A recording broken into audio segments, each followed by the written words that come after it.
人在公司中的地位竟然會影響人的壽命長短。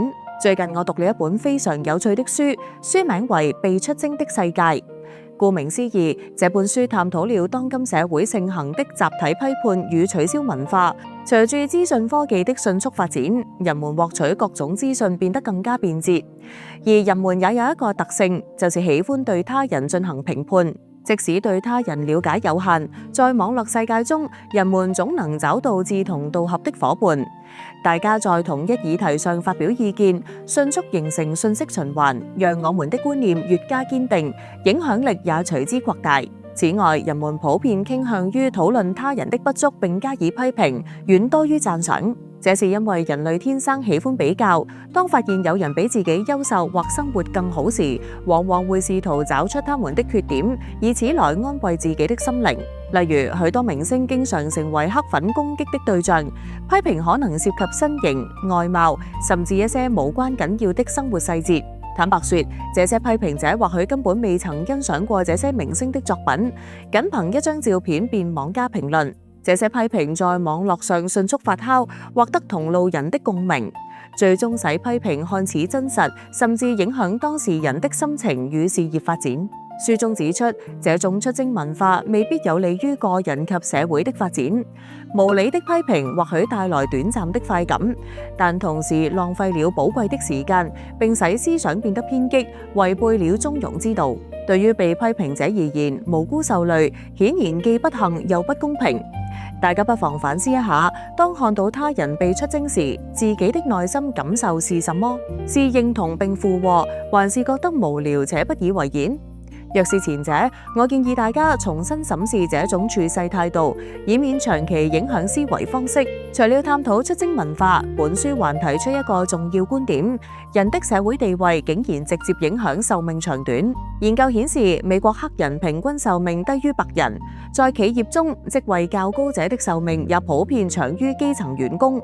對許多人來說，這或許是全新的認知。畢竟，無論貧富，理論上我們都應遵循生老病死的自然規律。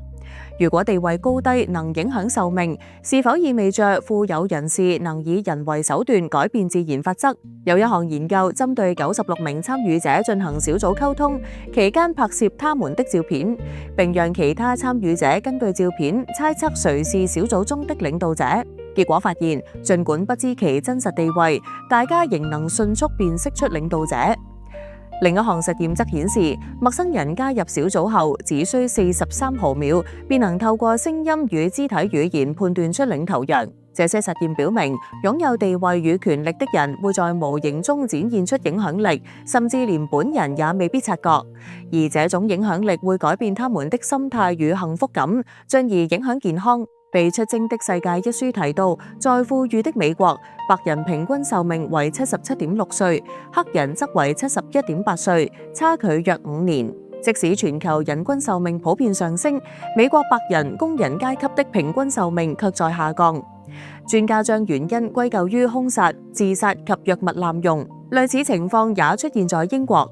英國公務員制度分層明顯，研究發現高階層公務員的死亡率遠低於低階層。這證明擁有權勢與地位的人，往往感受到更強的掌控感與自信，幸福感提升，對身體健康產生正面影響，從而延長壽命。綜合以上數據，我們可以理解社會地位與壽命長短之間存在一定的關聯。